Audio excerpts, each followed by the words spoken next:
just a second. All right, I will call this meeting to order. It's the July 11th, 2024 regular board meeting of the Olentangy Board of Education. Mr. Jenkins, can you please call the roll? Mr. Lester. Here. Dr. Daberco. Here. Mr. O'Brien. Here. Ms. Schreiber. Here. All right, would you please join me in the Pledge of Allegiance? I pledge allegiance to the flag of the United States of America and to the republic for which it stands, one nation, under God, indivisible, with liberty and justice for all. All right, we have no amendments I'm aware of to the agenda. Any amendments? All right, hearing none, I'll take a Lester? motion. Yes. Can you give me just a moment? Oh, yep. Sorry. Unfortunately, every item tonight was marked as presentation, so let me fix it on the agenda. No worries. Just let me know when you're ready. Sure.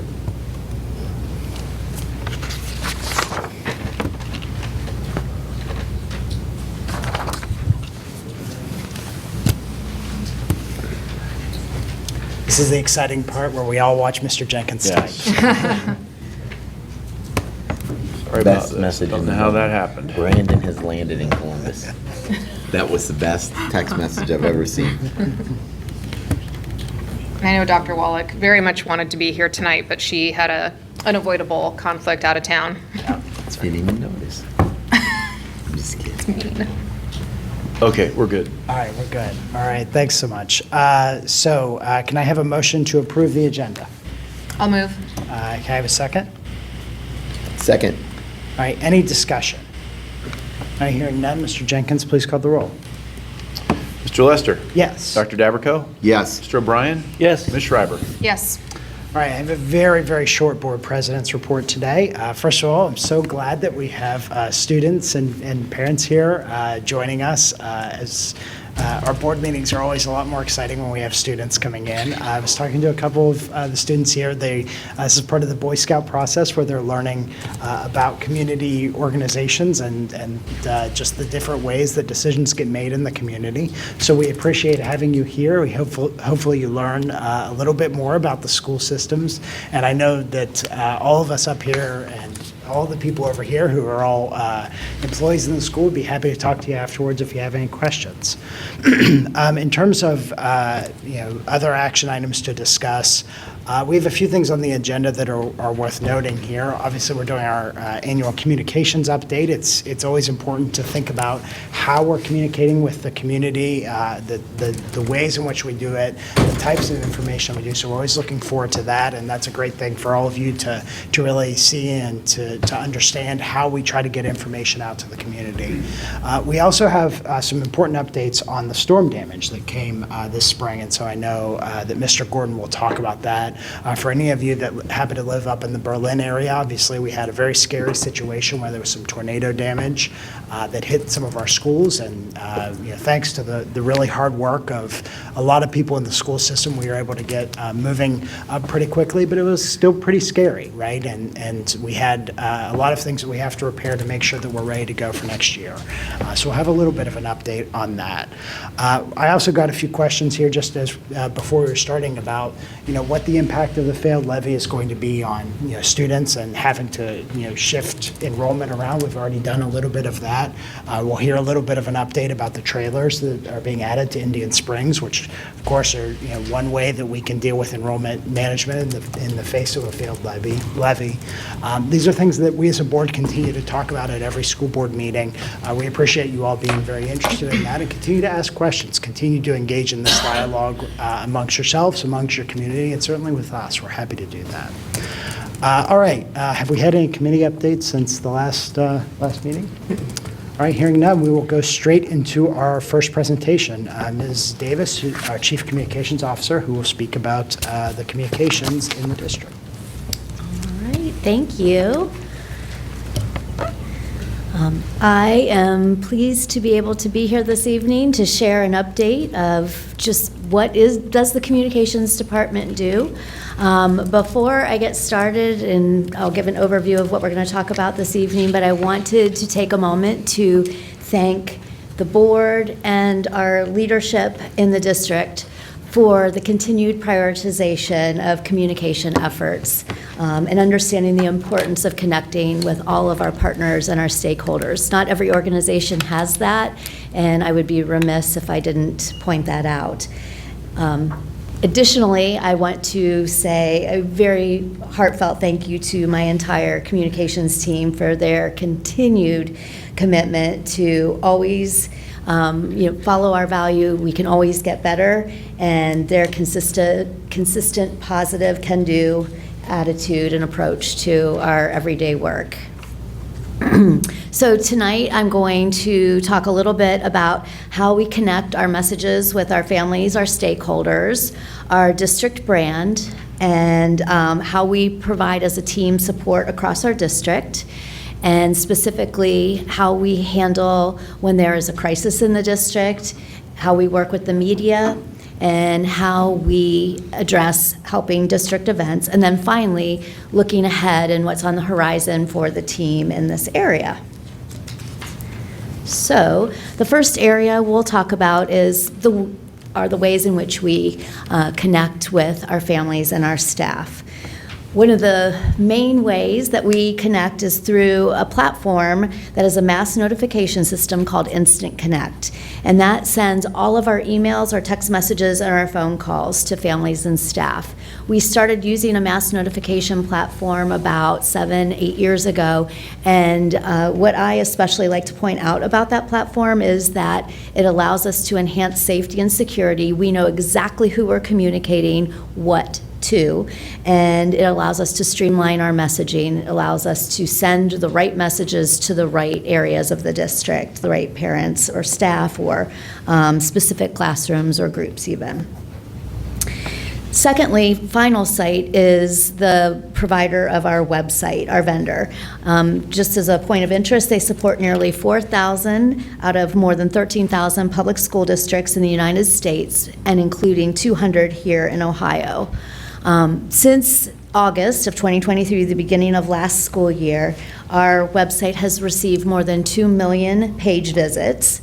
Of interest, the top 5 pages visited on our district website this past school year are our homepage with 695,000 visits or views, our Power School page, school calendars, staff directory, and employment opportunities, which I especially love as our human resources team is, continually posting new opportunities for employment.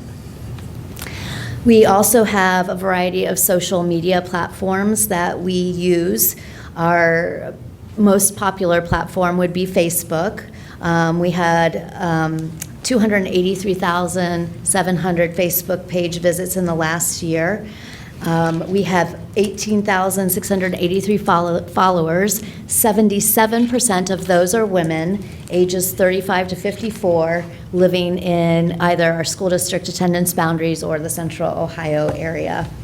I love this, and hopefully you've seen this. The highest reaching post to date was the Indian Springs cereal box donation domino video, where the students collected cereal for the Mid-Ohio Food Bank, and then they did a domino effect throughout the entire building. We also, I'd say our second highest social media platform is our Instagram page, which we have a reach of just over 100,000 folks, and then we have 14,000 followers. Similar demographics, 75% women in that same age range living within our attendance boundaries. Additionally, we send multiple district e-newsletters on top of what our school buildings send throughout the year. So that includes a weekly Thursday newsletter, twice a month board recaps, and then our weekly Peach Star flyers for families and staff sent on Thursdays. We also have a mobile app, which is connected to our website that was launched in 2020, and it has a little bit over 13,000 lifetime downloads, and just in 2024, we've had over 1,000 downloads. As far as surveying our community, we have something called POSSIP, which I believe you're familiar with. It allows us to survey parents at the secondary level, and this past year we piloted it as well with 2 elementaries. So we surveyed families from 12 buildings 9 times this year, and we had a 55% response rate, which is well above what's reported by other POSSIP districts. Two things that POSSIP lets us do is to know the ability for families to tell us if they're happy with their school. We had 95.9% families answered that they were happy or mostly happy with their school during the year. And then the second thing is another avenue for families to share concerns to be addressed by building leaders. Oftentimes, we find that when you get that question on your phone via text message, it's easier to answer, and sometimes with language barriers, also an easier way for parents to give their feedback to us. If someone raises a concern, how is that then routed when Yes. it comes in through POSSIP? POSSIP, the company itself has humans looking at, it's not AI, they have humans looking at it. If there's something urgent, they let us know immediately, but otherwise we get a report for each building that gives kind of a hot, medium, cool category of concerns. And so each administrative team at each building goes through those concerns and is able to follow up with them. One of the other things we asked POSSIP to do is to make sure that people provide their contact information so that we can follow up on concerns that need to be addressed right back to the parents. Additionally, you'll remember that we worked with Fallon Research and Communications in September last year, doing a confidential telephone survey of citizens and parents in the district, and that survey collected stakeholder satisfaction from 300 randomly selected adult residents in the area related to our educational quality, future direction, and fiscal management. And so, as we've previously shared, the majority of individuals felt that the quality of education provided by our school district is excellent or good, and 92% of the respondents who are Olentangy parents rated it excellent or good. Also, a high majority of the respondents answered that they feel Olentangy is preparing students for life after graduation. Finally, later this summer, we have created a new survey that we'll be sending to all parents aimed at helping us to better understand where and how they would prefer to receive information from the district and building levels, and also how we can continue to improve in communicating with them, given that they're, I'm sure, overwhelmed with information from all areas of their busy lives. Moving on, when we think beyond our parents and the general stakeholders in our community, we have several district mailers. In fact, we have 5 hard copy mailers that we send through what is called EDDM at each point during the school year. That's every door direct mail, and that allows us to reach all homes within our district boundaries, not just current families in the district. And so we send the quality profile in November, the PAFR we sent in February, we send our back to school postcard in early August, and then 2 community connections newsletters October and March. And each time we're mailing to about 50,000 plus mailing addresses in our attendance boundary. We also partner with the community by hosting key communicator meetings. We had 2 this past year, and we have 84 members identified in the key communicator group. And then we also have a communications committee comprised of community members who have professional background in communications and marketing, and we had 3 meetings with 18 members this last year. Those folks really help provide us an outside perspective, and coming from the communication and marketing background, and really understand from their point of view how we can improve in those areas. When we think about communicating our district needs to our community, we spent the vast majority of this year communicating specifically about the ballot issue and its contents because that related to our district needs. Some key metrics of interest from our levy communication plan include that we had 58 levy-related news stories in local and regional outlets. The sentiment or tonality of those stories was about 93% neutral, 5% positive, and 1.7% negative, which I think is pretty good since the media should be an unbiased source of information. There were 100 levy-related social media posts between Facebook and Instagram, with an estimated post reach of over 368,000 users.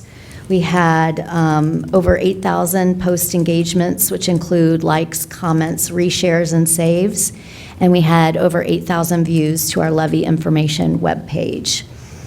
We joined principals, families, and stakeholders for 50 in-person community meetings hosted at schools or in homes of community members and with organizations across the community.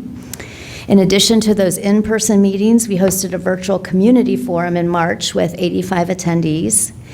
Feedback and questions captured during all of these meetings and conversations allowed us to create a really robust online hub of levy-related sources that included fact sheets, FAQs, and multiple videos featuring both Mr. Meyer and Mr. Jenkins addressing the district needs and asks. We also utilized print and digital mailers to reach stakeholders across the district with our PAFR and our Winter Community Connections newsletter. So this content, along with additional information, was also featured in our Know the Facts social media campaign. One takeaway that our team has had from the levy campaign was a continued need to bolster our community engagement and outreach efforts with leaders of our PTOs, our OTA, community organizations, local businesses, and other communications professions, as these groups continue to provide invaluable feedback to us. In addition to the previously established relationships, we are actively exploring opportunities to further partner with townships, HOAs, and senior living communities to expand our reach and incorporate more diverse feedback into our communication strategies and messages. So while the levy was unsuccessful, our department has continued to evaluate communication strategies that benefit educating all stakeholders during any future levy campaigns we might have. All right, we're going to talk a little bit about the district's brand. In 2017, we developed a strategic plan as a district with 12 goals, one of them being to establish a brand identity, which is exactly what we did. And what may not be common knowledge to folks sometimes is that it's much more than a logo or an image. It is an opportunity to define who we are and what we value, creating brand recognition and protecting our reputation, benefiting every part of the organization. Our mission and brand pillars are present in messaging from our district leaders and in our statements. The strategic plan continues to guide our work in this area and our daily work in all of our messaging because we keep that brand central in how we communicate about Olentangy because, again, that is who we are, what we value, and explains that to any outside person. People move to Delaware County, as we say often, because of the schools. This is a testament to the reputation of our district, and we pride ourselves on providing that educational excellence, which we talk about in our brand pillars, at an exceptional value, also in our brand pillars, so that people take notice of that culture that we have established here. We want, part of the point of the elevating our brand is that we want to continue to foster pride and connectedness for our parents and our students in our schools and their communities. We want families to play a role in naming their schools and creating their own brand, which we've most recently done at Berlin Middle School and doing at Peach Blow Crossing Elementary. And then we really take that brand, the values that the volunteer teams have come up with at each school, and the imagery that they've created, and work on incorporating that into their PBIS, their behavioral goals, really making it a part of their culture and an aspect of pride for their school building. Establishing a brand guide for not only the district, but each of our schools has allowed us to generate revenue through our licensing and trademark program. And if you've been around a while, you've heard me say modest revenue stream multiple times. That was only ever the goal, is to have a modest revenue stream. We've been able to capture in the last 2 years over $16,000 directly back to the district through this just the infancy of this program. And what I can't capture, and I would love to capture, is the increase in revenue that our PTOs have experienced and our boosters have experienced by having a brand guide and brand assets to improve on what they're able to offer their families. That will only continue to grow as well. Real quickly, our messaging support that we provide the district is not limited to just mass notifications or emergencies. We regularly provide support in drafting and reviewing messages that are sent internally in the district or externally, things like staffing updates, district and event updates, principal messages, and other reminders. We also provide training to ensure staff can access and use these wonderful platforms like Final Sight and Instant Connect. Our department is responsible for a number of district events, but we'll talk about shortly. But we also assist with events at the district and school level throughout the year as folks ask. And then we provide a lot of multimedia support beyond the district storytelling and projects. We help design graphics, flyers, videos, and other content as schools and departments partner with us. And then crisis communications. This is, to me, one of those things that we really continue to work to get our arms around. We in our department define a crisis as an event that directly or indirectly affects a single student, classroom, school, or the entire district. That could happen before, during, or after school, or on or off campus. Basically something that comes up that's unexpected, that can potentially negatively impact the district's brand or reputation, threaten operations, or create significant uncertainty. We prioritize when we do need to communicate in these situations. We prioritize communicating directly with impacted students, families, and staff. So for example, when the tornadoes occurred in March and the Berlin attendance area, we really focused on communicating with those groups first and then the district at a more wider level once we were sure they had the information that they needed since they were directly impacted. This year, we sent 16 messages to schools or district-wide messages for either holds or law enforcement activity near schools, 2 messages for 2-hour delays, 1 message for early dismissal, and 3 messages for weather-related school closures. Based on the scope of the situation, our response may include a variety of tactics, and each situation is unique in and of itself, and one of our main priorities always is to collect the facts before we start communicating, because there could be nothing worse than getting out ahead of something only to have to go back and correct ourselves. And in the age of everyone having a cell phone and communicating with somebody outside of their school that they are in, hearing about something, that is a very challenging situation. We work closely with our district leadership team, the administrative services department, safety and security, our principals, and other district staff as needed. And so depending on the scope, guidance from outside legal counsel may even be sought. And then additionally, we have a crisis consultant on retainer should we need to handle messages on a wider scale than we typically do. Our Instant Connect mass notification platform plays a major role in communicating with our families and staff in an emergency. Our messages on email, a text, and phone call can be launched simultaneously and delivered in 10 to 15 minutes.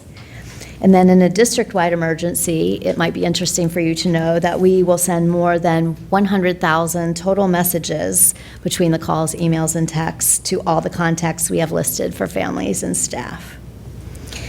Social media, our website, our mobile app, and local media also play a role in any crisis or emergency response.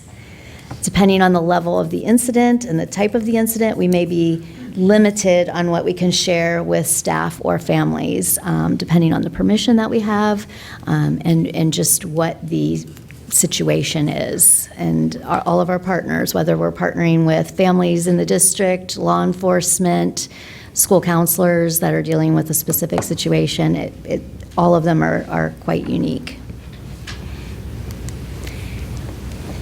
I often say when I've had journalism classes ask me to come and talk to them that Olentangy often is used as a bellwether for media stories in, whether they're education stories related to Ohio, nationwide, Central Ohio area, whatever it might be, we get calls from the media nearly every day. And so our relationship with them is important. Since August of 2023, we've sent 20 tip sheets to the media, and that means 20 times we've sent stories that our staff has shared with us that we think the media might want to pick up on to share some of the great things going on in our schools and in education. And we've had 16 press releases since August 2023 to the media. We generally assist with media prep for our district leaders ahead of interviews, and we're planning to expand that support this year to our principals, administrators, staff, or students that happen to be participating in media opportunities. That goal is to help interview participants feel comfortable and prepared when they might be speaking to reporters. This past June, just last month, we hosted virtual meetings with local media outlets to discuss how we can enhance our relationship with the media, with their stations, their publications, as well as support with future stories, because we want to keep those lines of communication open. This month, we're shifting to a new media monitoring platform called Critical Mention. We've been with a platform called Meltwater that is an aggregate that shows us each time we're mentioned in the news. Critical Mention will provide us a more in-depth tracking with media mentions in broadcast, digital, social media, and even podcast outlets. We'll have access to more real-time data, along with the ability to generate shareable reports that we can share with leadership in the district. The platform also gives us access to national media contact database, which will enable us to pitch stories and send press releases to more education-focused outlets or publications. I think, as you know, we support some really fun and amazing district events. These are just some of them at the district level, but also in addition to those events that are coordinated by our department, we also support annual events in the district like our Parent Technology Night, Multilingual Family Night, the One Community Conference, the Olentangy Wellness Workshop, Think Tank, Teacher Academy, and district hiring events. Our entire team pitches in, no matter what their job is, to go the extra mile to make sure the district is well represented at each event. And I think I could probably safely say that it's one of the most fun things for our team to do. So looking ahead and continuing to go in the spirit of we can always get better, looking forward, we know that how and when people consume information is continually changing. So it's up to us as a department to meet our families and staff where they are with the information that they're looking for. So not only with that survey that we're going to be sending out later this summer, we want to continue to examine how we reach stakeholders beyond our families and staff. And we are going to be able to do that not only with our website, our mobile app, and social media. So a couple things specifically that we're hoping to do, or that we're looking to do, is working with school administrators, coaches, boosters, and other staff to create official district social media pages and establish account guidelines. So currently, not every club, organization, sports team, school has an official guideline for how they have a social media page. And so we're going to kind of streamline that so that everyone knows that whatever that page is, it's an official page following specific account guidelines. We're looking at how we can enhance our relationships with municipalities, community organizations, and business leaders to expand our reach to new audiences. So for example, we would like to have either columns in their newsletters that they send to their municipalities, or ask them to reshare our informational posts, but continue to partner with them. They've asked us periodically to write stories for their publications, but we'd like to increase that reach. We will become more strategic with our social media content, and as well as introducing new platforms, such as having a public agency profile on Nextdoor. I'm sure you're familiar with Nextdoor. It happens to be used by 1 out of 3 households in the United States. It gives us access to a built-in audience that is already having conversations and asking questions about Olentangy schools. So this public agency profile will allow us to communicate district-wide or geo-targeted areas, so entire townships or small subdivisions. There are other public agency pages in the area: Delaware County Sheriff's Office, City of Powell, Columbus City Schools, Dublin City Schools. So we have other organizations to look toward as we launch that Nextdoor page. We will be creating an opt-in or subscriber list for our quarterly district electronic newsletters that will also include the quality profile, community connection newsletter, alumni newsletter, and potentially 2 PAFers, one providing a comprehensive financial overview of the district, and a second edition highlighting taxpayer dollars at work and other district investments. That will be launching this school year. This year, we've worked very hard to make sure our website and documents are accessible to all audiences. While we've worked to address those concerns, we're also looking at how we ensure that information being shared at the district and school levels can be a true resource for our ever-changing district population. All of this combined with what's on the horizon will shape our future department strategic communications plan, which we will be developing this year. And that is it. So I am happy to answer any questions that you might have. Okay, great. Any questions for Ms. Davis? I'll just say there's a lot there. And so at some point, I would ask, all the mailings, is snail mail still an effective channel? I think that's a fair question. And you mentioned something earlier too about overload, right? And that's something we have to be really careful about, especially as we see, not just the central office communication, but the individual school. It can get to be a lot, and sometimes that makes it tough to understand the information that's coming out just because of how much. So being really strategic about how we're targeting that information in a way that it becomes really usable for our community is important.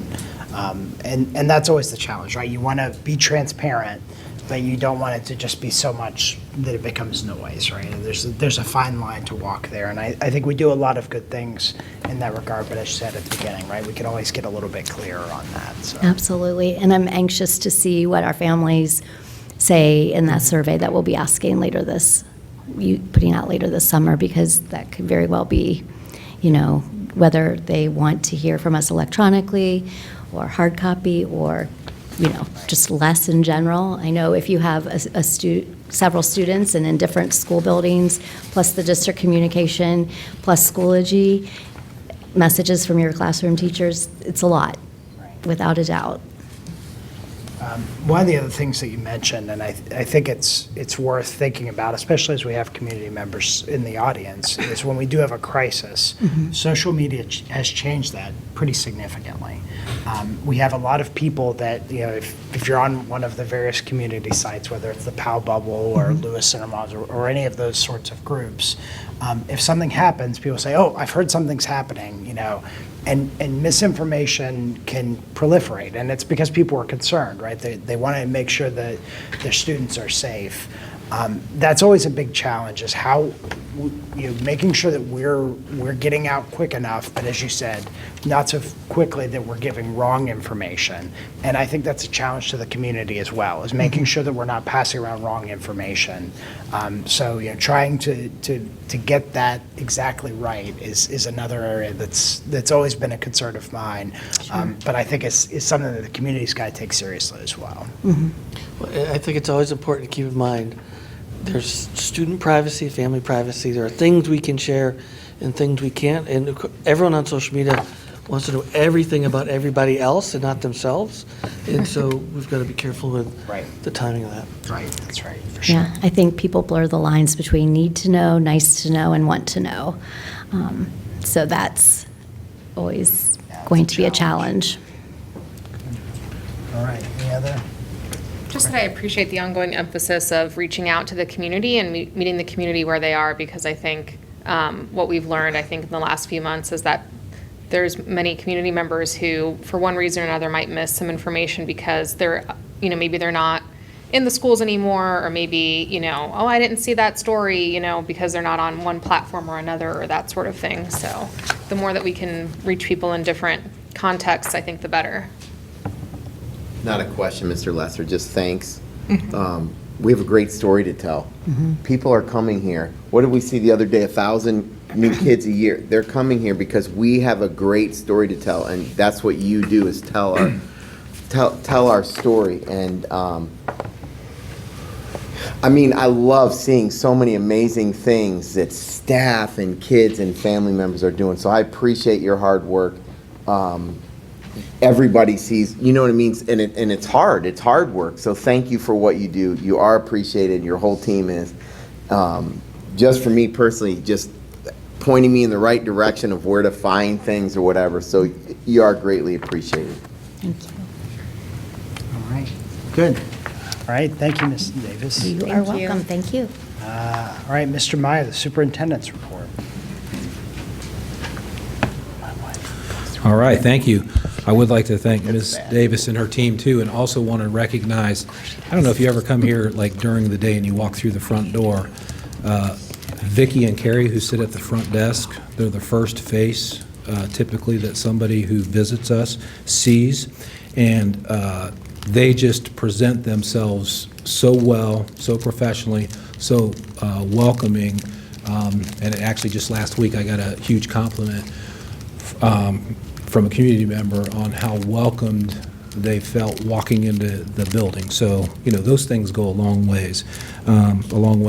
So thank you, Ms. Davis and the team for all the work, because there is, and again, communication is challenging. It can be very tricky, and we're a large organization in a large community. It is a tall task. So definitely appreciate the work that they do, and how intentional they are with the work that they do and across our organization. So thank you. Few updates from me. Mr. Lester mentioned this, I think at the beginning of the meeting. So you can see the modular units sitting in front of Indian Springs Elementary School. So those are set. So what we need to do within the next month here before school starts, we'll finalize hooking up the mechanicals, working with AEP and the power to the trailers, life safety equipment, fencing, which will go around the units there, and then canopy to the building. And then, of course, the teachers who will be in the modulars will move in at the beginning of August, their classrooms there at Indian Springs. Also, I mentioned this last time, so this is our second class of 2024 signing day. We just held this on July 9th. So you can see we celebrated 36 new Olentangy school staff members of the 115. So this is our second event, and we plan to have 3 more coming up in the next few weeks before school starts. So again, just, we talked a lot in Ms. Davis' presentation about brand, and Dr. Dabrico just mentioned how important that is, and we do have a good story to tell. We have a strong reputation. We have a strong brand. So that helps us attract top talent. So our HR team does a really good job in onboarding our new staff members. This is just want to update, and Mr. Gordon's going to talk a little more about this, but again, Mr. Lester also mentioned the tornado that ripped through the community in the spring. So this is just an update. So Berlin High School and Berlin Middle School repairs continue to happen over the summer. So this is a picture of new gym floors being installed at Berlin Middle School. Continued work on both roofs of the middle school and the high school, and then continue to work on the athletic fields to make sure that they're ready for when school starts. So especially at the high school, the stadium, because fall sports, they're in the stadium. So we'll make sure that we continue to work on prepping that for the start of school. Was the damage covered by insurance? Yeah, so Mr. Gordon's going to talk about that when he comes up in the discussion item, but yes. The also, Mr. Sexton gave a technology update probably a little over a month ago, but again, that work over the summer with our technology team. So to date, they've replaced approximately 1,700 laptops. So again, just a reminder, we replace our devices every 4 years through a leasing program. So this summer, hard at work doing that, and they're set up at Berlin Middle School, so they have a huge process for communication, and then obviously collecting and handing off those new devices. Few superintendent action items. So we have administrative employment. I'll be making recommendations tonight. So you can see Ebony Johnson, K-12 Curriculum Literacy Supervisor, Sarah Mayo, Wyandotte Run Elementary Assistant Principal, Mark Salzler, Cider Ridge Elementary Assistant Principal, and then Bob Stone, which is here. He's here, so Bob Stone's here, so I want to introduce Bob. So he'll be recommended as new assistant principal at Berlin High School, who is sitting right next to, if you remember, our new principal at Berlin High School, Mr. Jagger. And then Molly Villio, which is currently one of our pupil services supervisors. So she's being recommended to be promoted as assistant director within pupil services. And then we've had discussion item about the retiree hire reemployment of Miss Lather from Oak Creek Elementary as principal. And then I put the list up here, but Mr. Gordon's going to have a discussion item again. Just a reminder, anytime we have especially large amounts of money that we're recommending to the board, I always ask Mr. Gordon to discuss that with the board, because again, we want to be transparent and obviously want to discuss how we're being good stewards of taxpayer dollars. So you can see the items up there. Impractical transportation, this is the time of year where we have the really big list. And then we have a cybersecurity insurance coverage recommendation. So this will be another recommendation replacing what we previously recommended, because it's going to save us some money. And then the big item would be the GMP #1 with Robertson Construction. Again, Mr. Gordon will get into talking about the insurance coverage of the work there from the tornado. And then we have one electrical easement with AEP on district-owned land there at Indian Springs. And then important dates coming up, grand opening of Peach Blow Crossing Elementary. So I already looked at the forecast. It's going to be sunny and 85 Sunday, August 11th, right? Yes. Yes, and the air conditioning is going to work too, right, Mr. Gordon? And then staff convocation, Wednesday, August 14th at Berlin High School, and then the first day of school is right around the corner. I always say this time of year too. Kids are excited to go back to the school for the most part, but parents are even more excited for kids to go back to school. So the first day of school, August 15th, and then we will meet next for a regular education Board of Education meeting on August 8th, right here at 6:30. All right, questions for Mr. Meyer? Do you want him to do those other slides or me next? Mr. Meyer, just one quick question about the trailers at Indian Springs. Yes. And Mr. Gordon might know that better. Those trailers, does that block? I mean, I took a quick look the other day, but that basically blocks going back and forth between those two. Yeah, there's a medium where you really can't get through that anyways, but we are going to have to reroute traffic in that front parking lot because obviously we won't be able to go around that turn, so we're going to have to reroute it in front of the trailers there for drop-off and pickup. So it's going to add a little more congestion because it's already congested there. And I did want to mention Indian Springs, as of today, is just shy of 700 students, so it's 111% capacity. And then the two elementaries where we had forecasted the need for additional classroom space. So Liberty Tree Elementary, which we're using the 6 connector classrooms to Hyatt's, they have the highest enrollment as of today, and then Indian Springs the second highest of all of our elementaries. So as far as us planning, it looks like we planned right there. But to answer your question, yeah, it's going to be rerouted. So I know we had at least one former Liberty Tree student in the audience we were talking a little bit about. So all of the connector classrooms between Liberty Tree and Hyatt's are going to be used for that elementary school Correct. this year, right? So that's a little bit of flex space. We can go back and forth. This year, it's all going to have to be used to keep up with the elementary growth. And then Indian Springs, of course, having to have the modulars or the trailers. Anyone that's at Liberty or that is an Indian Springs parent, as we just left, it was my son's last year there, know how congested that parking lot gets. Oh, yeah. It's going to be tough. We're going to have to require some And there's going to be a new patience. traffic pattern because they put that cross walk there with the traffic light, so we'll see how that's going to work when school starts, but, yeah. Yeah. Okay. And again, these are not items that we're doing because we want to do them, but it's Absolutely. in response to the failed levy that we have to deal with that enrollment growth. Absolutely. Okay, any other questions? All right, Mr. Jenkins, thank you, Mr. Meyer. For the treasurer's report. Good evening, board members. My report tonight is probably as brief as they come. We're accepting the minutes from June 27th, and then we continue to have lots of support from our booster support groups for the camps that go on.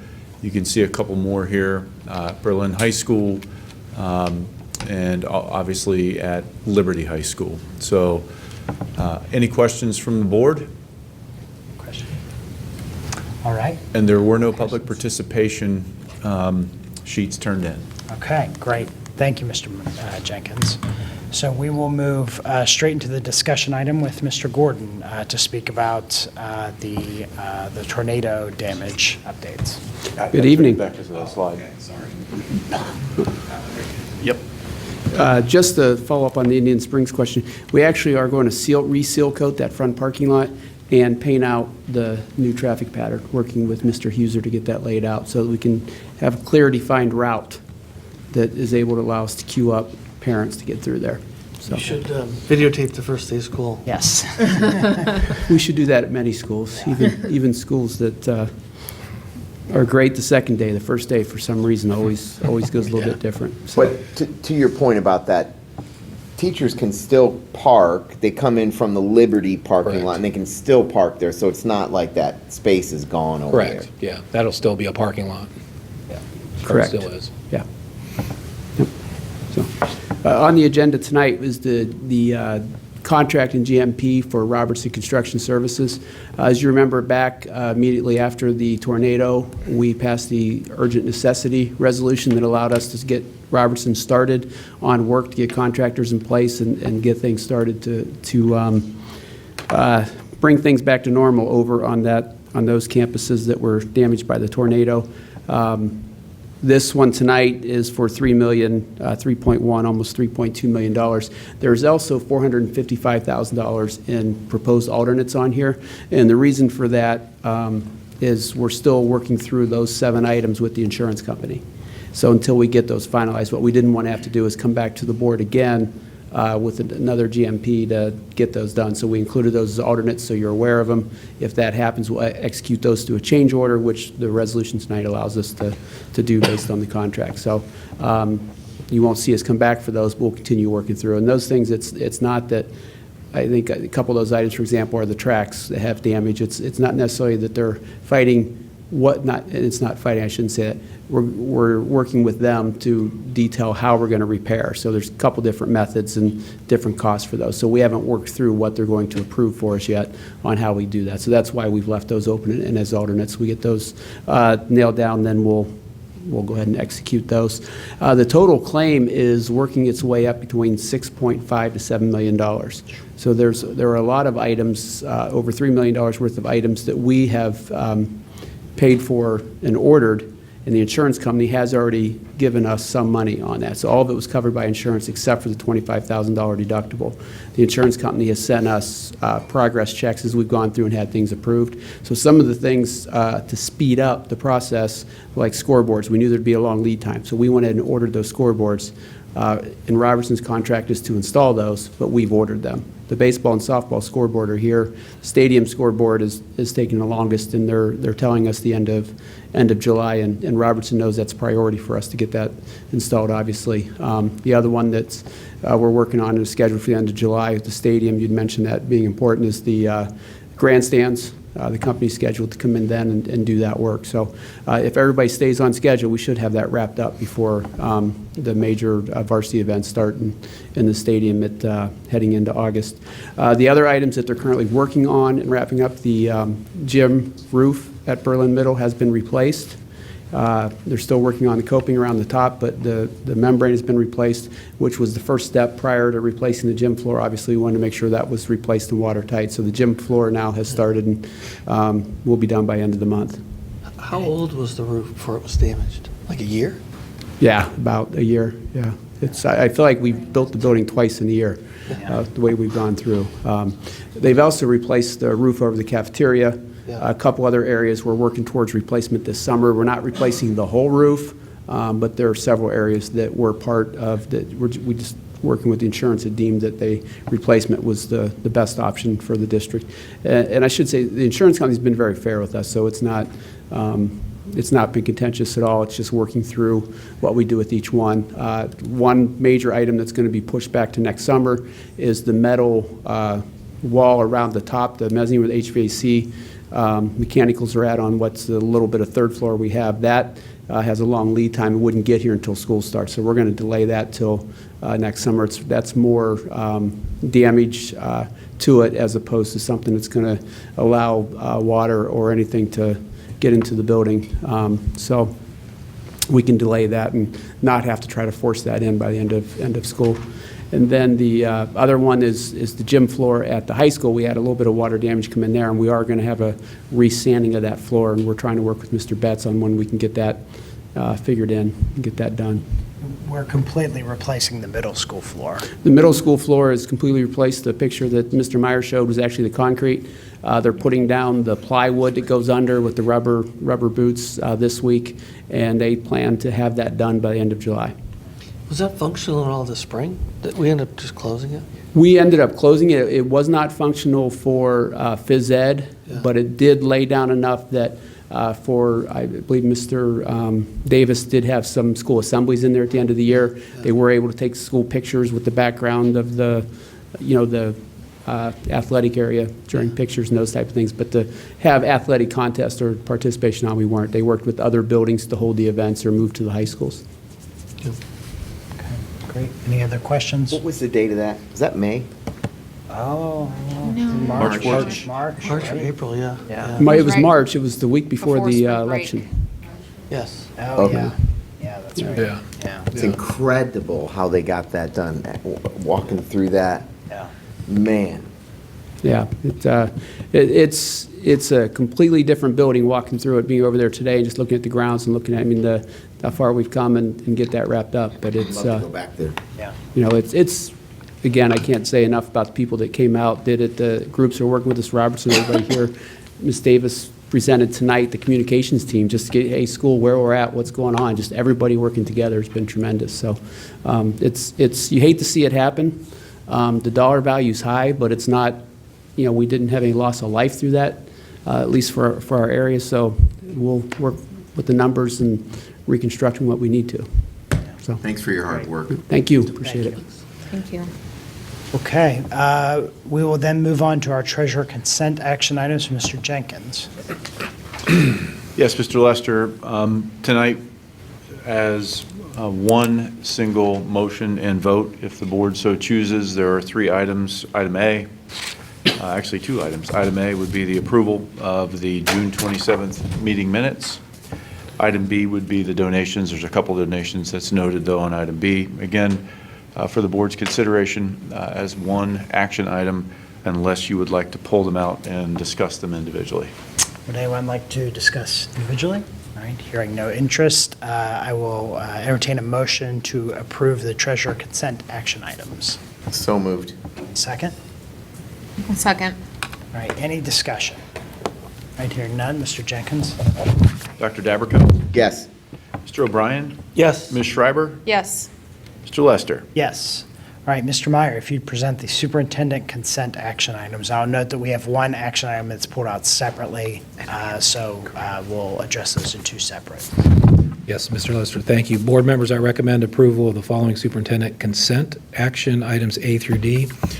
A, specific human resource items, certified staff. B, specific human resource items, classified staff. C, approval of student overnight out-of-state field trips.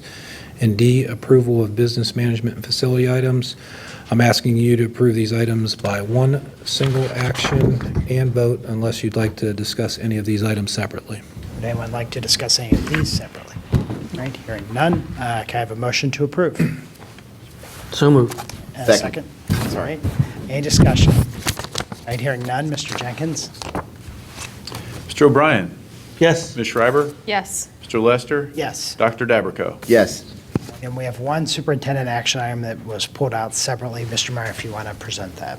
Yes, thank you. I recommend approval of the following superintendent action item A, specific human resource item, classified staff. Okay. Can I, this is just a single item, so we don't. Single item. Think separately. Can I have a motion to approve? I'll move. Second? Second. All right, any discussion? All right, Mr. Jenkins? Mr. Lester? Yes. Dr. Dabrico? Abstain? Mr. O'Brien? Yes. Ms. Schreiber? Yes. All right, and I will now entertain a motion to adjourn. So moved. Second. All right. A discussion, the only thing I'll note is our next meeting is August 8th. I look forward to seeing you there. All right, Mr. Jenkins, can you please call the roll? Mr. Lester? Yes. Dr. Dabrico? Yes. Mr. O'Brien? Yes. Ms. Schreiber? Yes. All right, we are adjourned. All right. Good job.